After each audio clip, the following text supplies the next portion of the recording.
హల్లెలూయా.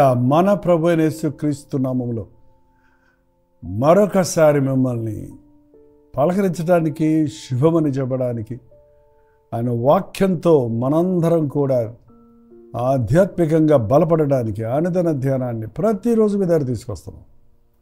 Good morning, మేల్కొన్నారా? రెండు వరకు చిన్న ప్రార్థన. పరిశుద్ధుడా నీకు వందనములయ్యా. ఈ నూతన సంవత్సరంలో ప్రవేశించి ముందుకు సాగుతుండగా మాకు మరొక రోజు ఇచ్చావు. మరొకసారి నిన్ను స్తుతించుటకు, మా బాధ్యతలు ఎరుగుటకు, నీవు ఆశించిన స్థాయిలో జీవించుటకు, నీ కొరకు నాయన బ్రతుకున్నట్లుగా, నిన్ను మహిమపరచున్నట్లుగా ఆధ్యాత్మిక బలం పుంజుకున్నటకు మా ఒక్కొక్కరికి సహాయం చేయము. క్రీస్తు నామములో అడుగుచున్నాము తండ్రి, ఆమేన్. దేవుని స్తోత్రం. అవును, మీలో ఎంతమంది యేసు ప్రభువుని మీ సొంత రక్షకుడిగా అంగీకరించున్నారు? ఎంతమంది మీరు బాప్తిసం పొందారు? ఎంతమంది మీరు రక్షించబడ్డారు? ఎంతమంది మీరు దేవుని బిడ్డలంటున్నారు? సంవత్సరాల తరబడి ప్రభువులో మేము ఉన్నాము, దీవించబడుతున్నాము అని అంటున్నారు. మీరు ఎన్ని చెప్పినా నాకు వినబడదు. మీరు లైవ్ చాట్లోకి వచ్చి టైప్ చేయొచ్చు, లేదంటే మీరు 954041 నెంబర్కి, ఇతర దేశాల్లో ఉంటే 91001009 నెంబర్కి టెక్స్ట్, వాయిస్ మెసేజ్ ద్వారా, టెక్స్ట్ ద్వారా పంపించండి, వాట్సాప్ చేయండి. మీరు ఏ స్థాయిలో ఉన్నారో గమనించి మీ కొరకు మరింత భారంతో ప్రార్థించడానికి, మీకు అవసరమైన హెచ్చరికలు, సలహాలు, సందేశాలు సిద్ధపరచడానికి మీరు సహకరించిన వారు అవుతారు. ఈ సోషల్ మీడియా ప్లాట్ఫామ్ అనేది ఒకే స్థితిలో ఉన్న వారి కోసం కాదు, ఇది అందరికీ ఉపయోగకరంగా ఉండాలి. ఖచ్చితంగా దేవుని వాక్యం వెల్లడవుతున్నప్పుడు ప్రతి ఒక్కరి అవసరత తీరుతుంది. కానీ ఒక సంగతి మనం గమనించాలి, ఎప్పుడు చూసినా మనం ప్రభు దగ్గరకు వచ్చేది మన బాధల కొరకు, మన శ్రమల కొరకు, మనకు కావాల్సిన ఆదరణ, మన కొరకు ఆశీర్వాదాలు, మనం దీవించబడాలి, నేను ఆశీర్వదించబడాలి అనే అంశంతోనే ఉంటే మనం ఆధ్యాత్మికంగా ఎదగటం లేదన్నమాట అండి. కొత్తగా రక్షించబడుతున్న వారికి అద్భుతాలు, ఆశ్చర్యాలు కావాలి.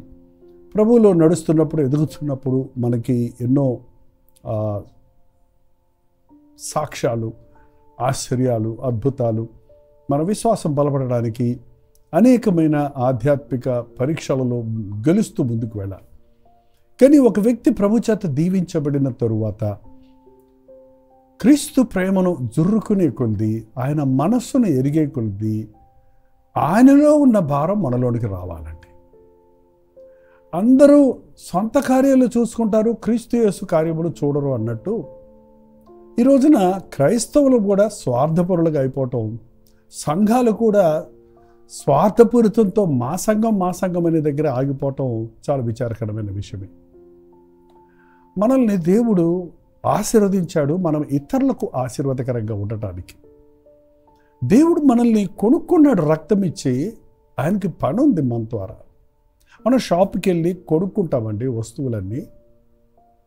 మీ ఇంట్లో కావాల్సిన పాత్రలు, వస్తువులు కొనుక్కున్నప్పుడు ఎందుకు కొనుక్కున్నారు? వాటిని వాడుకోవటానికి, ఇంట్లో ఉపయోగపడే వాటిని మనం కొనుక్కుంటాం. అలాగే దేవుడు మనల్ని రక్తం ఇచ్చి కొని తన నామాన్ని మహింపరచడానికి మనల్ని వాడుకోవాలని ఆశపడుతున్నాడు. దేవుని పని అంటే ఆత్మలను సంపాదించడం అండి. ఆత్మలను సంపాదించినటువంటి పరిచర్య నిజంగా ప్రభు పరిచర్య అనబడదు. ఆయన లోకంలోనికి వచ్చి గ్రామాలు, పట్టణాలు తిరుగుతూ సువార్తను ప్రకటించాడు. నానా విధములైన రోగాలతో బాధపడుతున్న వారిని స్వస్థపరిచాడు, దయ్యములతో పీడించబడుతున్న వారిని విడిపించాడు. అంత మాత్రమే కాదు, ఇంకా ఎన్నో ఆత్మలు రక్షించబడాలి అని ఆత్మలను పట్టే జాలరులుగా తన దగ్గర ఉన్నటువంటి వారిని, తన శిష్యులను సిద్ధపరిచాడు. శిష్యులు అంటే ఆయన వెంబడించేవారు అండి. మనందరం దేవుని ప్రభు యొక్క శిష్యులమే. ఆయన మన గురువు, మనం ఆయన శిష్యులు. ఆయన కలిగిన మనస్సు క్రీస్తు యేసు కార్యములను చూడాలి. ఆయన పని ఏంటి? నా తండ్రి పని తుదముట్టించడమే నాకు ఆహారం అన్నాడు. ఏంటి తండ్రి పని? ఏ ఒక్కడూ నశించకూడదు, ప్రతి ఒక్కరిని రక్షించుకోవాలి. సమరయ స్త్రీని ఆ మిట్ట మధ్యాహ్నం వేళ ఆ యొక్క బావి దగ్గర కనుగొన్నప్పుడు ఆమె యొక్క తృష్ణ, ఆమె యొక్క ఆవేదన, ఆమె యొక్క పరిస్థితి గమనించిన ప్రభువు ఆమెతో మాట్లాడి ఆమె స్థితిని ఆమెకు తెలియజేసి ఆమెను రక్షణలోనికి నడిపించాడు. ఆమె ఆశ్చర్యపడింది, నువ్వు నిజంగా దేవునివి, ఆత్మతో సత్యముతో ఆరాధించేదే నిజమైన ఆరాధనను గ్రహించుకొని కొండ విడిచిపెట్టి ఊరిలోకి పరిగెత్తిద్దట. ఊరిలోకి పరిగెత్తి ఏం చెప్పిందో చూడండి ఒకసారి. యోహాను సువార్త 4వ అధ్యాయము, యోహాను సువార్త 4వ అధ్యాయము 28వ వచనం అండి. ఆ స్త్రీ కుండ విడిచిపెట్టి ఊరిలోనికి వెళ్ళి, మీరు వచ్చి నేను చేసినవన్నీ నాతో చెప్పిన ఈ మనుష్యుని చూడండి, ఈయన క్రీస్తు కాడా. చూడండి ఎంత గొప్ప వ్యక్తో ఈయన. నేను చేసినవన్నీ నాతో చెప్పాడు, నా రహస్యాలు, హృదయ రహస్యాలన్నీ బయటపెట్టాడు. నా సంగతి ఎవరికీ తెలియదు అనుకున్నాను, ఎవరికీ తెలియనట్టుగా బతికాను, కానీ దేవుని ముందు ఏది మరుగై లేదని తెలుసుకున్నాను. హృదయ రహస్యాలను ఎరిగేటువంటి వాడు దేవుడే గాని మానవుడు కాదు. ఆయన నన్ను విమోచించడానికే, నా సమస్య తీర్చడానికే, నా యొక్క ఆ సందేహాలను తీర్చడానికే, నన్ను దర్శించడానికే వచ్చాడు.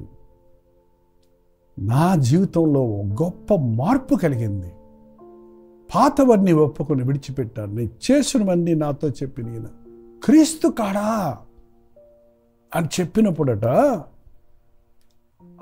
ఆ ఊరిలో ఉన్నోళ్ళు వారు ఊరిలో నుండి బయలుదేరి ఆయన వద్దకు గుంపులుగా పరిగెత్తుకొని వచ్చేసారు. కాదండి, మనము సాక్ష్యాలు చెప్తున్నాం, గుంపులు వచ్చేస్తున్నారా? యేసుని గురించి సాక్ష్యం చెప్తున్నాం అంటున్నాం, కానీ ఎంతమంది ఆసక్తితో వింటున్నారు? ప్రభువు ముందే చెప్పాడు శిష్యులతో. అక్కడ చూడండి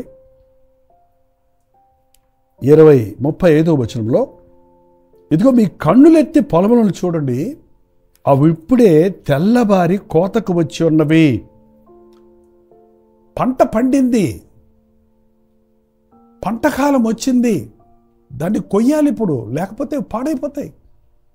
కన్నులెత్తి పొలములను చూడండి. ఆ ఊరు ప్రజలు విసిగిపోయి ఉన్నారండి. నిజదేవుణ్ణి తెలుసుకోవాలని ఆశతో, తృష్ణతో ఉన్నారు. ఆ ఊరి ప్రజలు వారి పాపముల్లో పడి కృంగిపోతూ ఉన్నారు. వారి ప్రయత్నాలు చేసి విసిగిపోయి ఉన్నారు. ఆ ఒక్క సమరయ స్త్రీ కోసమే వెళ్ళామనుకుంటున్నాం, కానీ ఆమెను దేవుడు దర్శించి ఆమె ద్వారా ఆ ఊరి వారికి సాక్ష్యం ఇప్పించి వారందరినీ ప్రభు దగ్గరికి వచ్చినట్లుగా ఆకర్షించుకున్నాడు. సమరయ ప్రజలు వెలివేయబడిన వారు, యూదా జాతి వారు వారిని వెలేశారు, తృణీకరించబడిన వారు. వారిని ఒకలాగా చూస్తారు మనుషులందరూ. వారు అందరితో కలవలేరు, వారు అంత అభివృద్ధికరమైన జీవితంలో లేరు. వారు సమరయులంటే యూదులు అన్యులు వివాహం చేసుకుంటే పుట్టినవారు అన్నమాట. ఆంగ్లో ఇండియన్స్ లాగా యూదులు అన్యుల జనులకు పుట్టినవారు సమరయులు.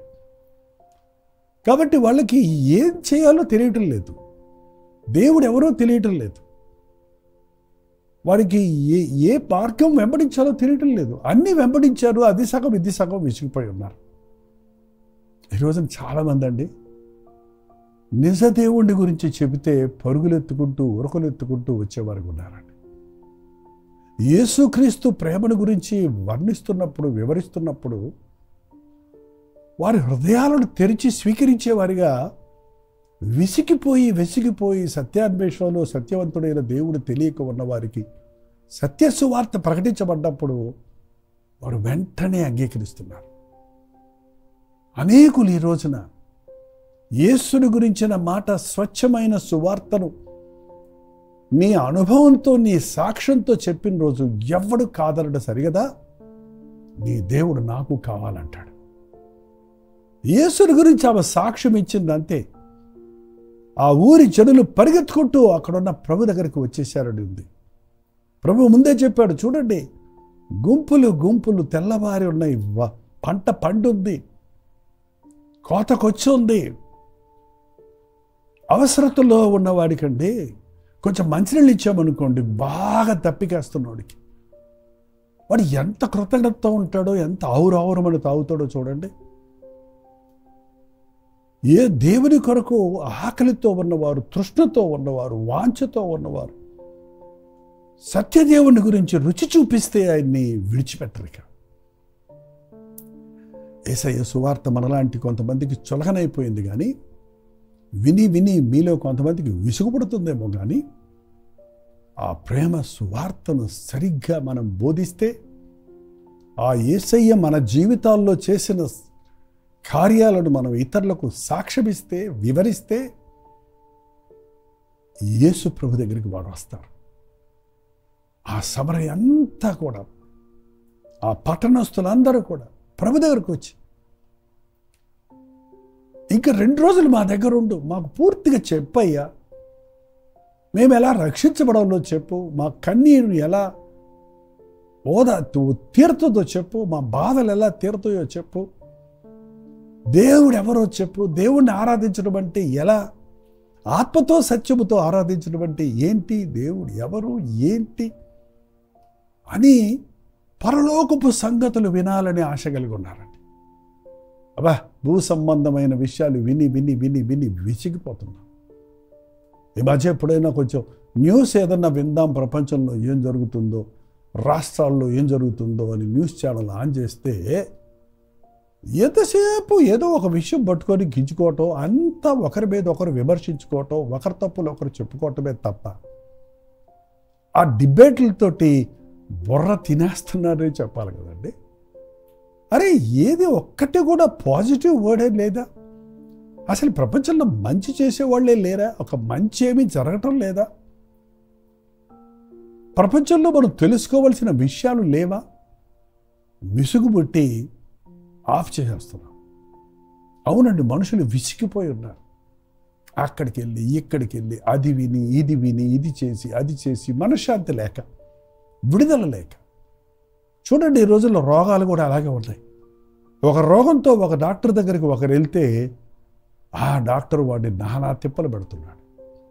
నానా టెస్టులు, నానా మెడిసిన్స్ ఇచ్చి ఉన్నదానికంటే ఎక్కువైతే ఇంకో డాక్టర్ దగ్గరికి వెళ్ళి, ఇంకో డాక్టర్ దగ్గరికి వెళ్ళి, ఇంకో డాక్టర్ దగ్గరికి వెళ్ళి చివరికి విసిగిపోయి, ఇక నాకు ఈ జబ్బులో నుంచి విడుదల లేదా, ఇక నాకు ఈ బాధ తీరదా అని ఉన్నవారికి పరమవైద్యుడైన ప్రభువుని గురించి చెబితే, ఏ ఫీజు అక్కర్లేకుండా ఆయన రక్తము ద్వారా నీకు స్వస్థత ఉందని ప్రకటిస్తే ఎవరు కాదంటారు?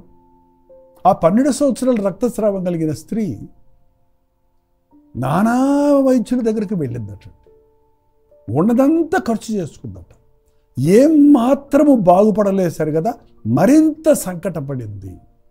అప్పుడు యేసుని గురించి విన్నదే, ఎవరో చెప్పారు యేసు ప్రభువుని ముట్టుకుంటే నువ్వు స్వస్థ పొందుతావు. ఆమె పరుగు పరుగున గుంపులో దూరలేక వెళ్ళలేక నేల మీద పాక్కుంటూ వెళ్ళి ఆయన అంగీ అంచును ముట్టింది, రక్తధార కట్టింది. ఆమె స్వస్థత పొందింది, ఆమె వ్యాధి నివారణ అయ్యింది. యేసయ్యను గురించి చెప్పండి. బాధలలో ఉన్నవారి బాధలు తీర్చేవాడు, మనశ్శాంతి లేని వారికి మనశ్శాంతి ఇచ్చేవాడు, వ్యాధులతో బాధపడుతున్న వారిని స్వస్థపరిచేవాడు. యేసయ్యకు అసాధ్యమైంది ఏదీ లేదు కదా. నీవు అనేక మేలులు పొందుతున్నావు. నీవు పొందిన మేలుల గురించి ఎవరికైనా సాక్ష్యం ఇస్తున్నావా? వాళ్ళు వినరండి, వాళ్ళు మారరండి, వాళ్ళు వ్యతిరేకిస్తారండి, వాళ్ళు తిడతారండి, వాళ్ళు శపిస్తారండి, వాళ్ళు తరిమేస్తారండి. ఓకేనండి, జడులు మిమ్మల్ని నిందించి హింసించి మీ మీద చెడ్డ మాటలలో పలుకున్నప్పుడు మీరు ధన్యులు, పరలోకమందు మీ ఫలము అధికమగునని ప్రభు చెప్పారు కదా. మన పని మనం చేద్దాం. విన్నవారు విని మారతారు, వినని వారిని దేవుడు చూసుకుంటాడు. వినకపోతే మన తప్పు లేదు. యేసుని గురించి చెప్పటం మన జీవితంలో ఒక ధ్యేయంగా మారాలి. ఇక మీదట కనీసం ఒకరిద్దరికన్నా యేసయ్య నీకు చేసిన మేలు గురించి ఒకరిద్దరికన్నా నువ్వు చెప్పు. ఎస్, చిన్న సాక్ష్యం చెప్పు, చిన్న అనుభవం చెప్పు. యేసులో ఉన్న గొప్పతనాన్ని ఇతరులకు చెప్తే మనం ఎవరిని మతం మార్చటం లేదు, వారిని బలవంతం చేయటం లేదు, కానీ వారి బాధలు చూసి వారికి ఒక సొల్యూషన్ ఇస్తున్నాం. నీకు ఒక వైద్యుడు మంచి మందు ఇస్తే నీకు తగ్గితే, అదే వ్యాధిలో ఉన్న మరొక వ్యక్తిని చూసినప్పుడు పలానా డాక్టర్ దగ్గరికి వెళ్ళు, చాలా మంచి మెడిసిన్ ఇచ్చాడు, డబ్బు ఎక్కువ తీసుకోవాలా, లాభం కోసం ఆశించాలా, నువ్వు వెళ్ళు అని రికమెండ్ చేస్తారా లేదా? చెప్తారా? చెప్పండి. అలాగే మన పరమ వైద్యుడు కన్నీటిని తుడిచేవాడు, బాధ నుంచి విడిపించేవాడు, రక్షణలో నడిపించేవాడు. అనేకులు ఆశతో ఉన్నారు, నిజ దేవుని గురించి తెలుసుకోవాలని అన్వేషణలో ఉన్నారు, బయటపడాలి ఈ దుఃఖంలో నుంచి అనే ఆశతో ఉన్నారు, నా సమస్యలకు విరుగుడు ఎక్కడ దొరుకుతుందా అని తపన పడుతూ ఉన్నారు. యేసే జవాబు అన్న విషయాన్ని మన జీవితంలో ఇతరులకు చెప్పినప్పుడు, మన అనుభవాలను పంచినప్పుడు మనము దీవించబడతాం, ఇతరులు ఆశీర్వదించబడతారు, ప్రభు ఇచ్చే ప్రతిఫలాన్ని పొందుకుంటాం. ప్రార్థన. పరిశుద్ధుడ, ప్రేమగల తండ్రి, ఈ సమయంలో ఎవరెవరు ఎక్కడెక్కడి నుంచి మాటలు వింటున్నారు,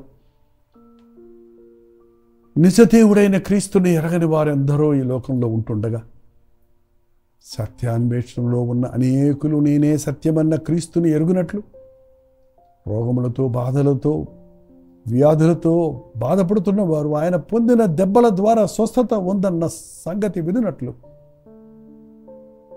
యేసు నామములో రక్షణ ఉందని, పాప క్షమాపణ ఉన్నదని, సమాధానమిచ్చు దేవునిగా ఉన్నాడన్న విషయాన్ని మా జీవితాల్లో మేము అనుభవించి ఉన్నాము. అది ఇతరులకు సాక్ష్యం ఇచ్చినట్లు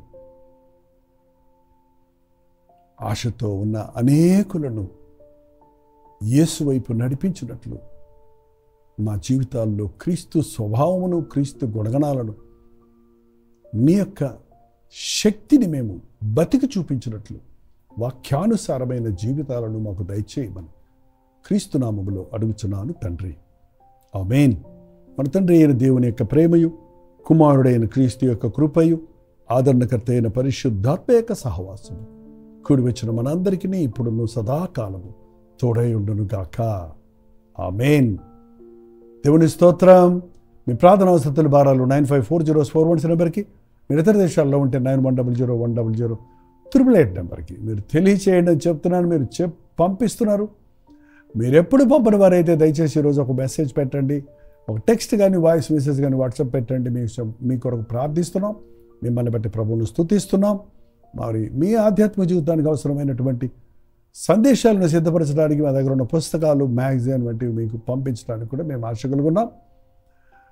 మరిన్ని వివరాలు మీకు కావాలంటే 8939393939 నెంబర్కి మీరు కాల్ చేయవచ్చు, లేదా www.joypaul.org అని వెబ్సైట్ను దర్శించండి. ఆధ్యాత్మికంగా మీకు అనేక విషయాలు అందులో అందుబాటులో ఉంటుంది. ప్రభుత్వమైతే మధ్యాహ్నం 3 గంటలకి హెచ్చరిక. మరి మీకు తెలుసు కదా, విజయవాడలో కల్వరి ఉజ్జీవ సభలు జరుగుతూ ఉన్నాయి. అనేక ప్రాంతాలకు చెందిన వారు అనేకులు కూడి వచ్చి ఆధ్యాత్మికంగా బలపడుతున్నారు. 42 సంవత్సరాల పరిచర్య తర్వాత ఎంతమంది పరిచర్య ద్వారా, రేడియో ద్వారా, టీవీ ద్వారా, పత్రిక ద్వారా, సభల ద్వారా, గెట్ టుగెదర్ల ద్వారా, ఇప్పుడు సోషల్ మీడియా ద్వారా దీవించబడుతున్న వారు అనేకులు వచ్చి వాళ్ళ సాక్ష్యాలు పంచుతున్నారు.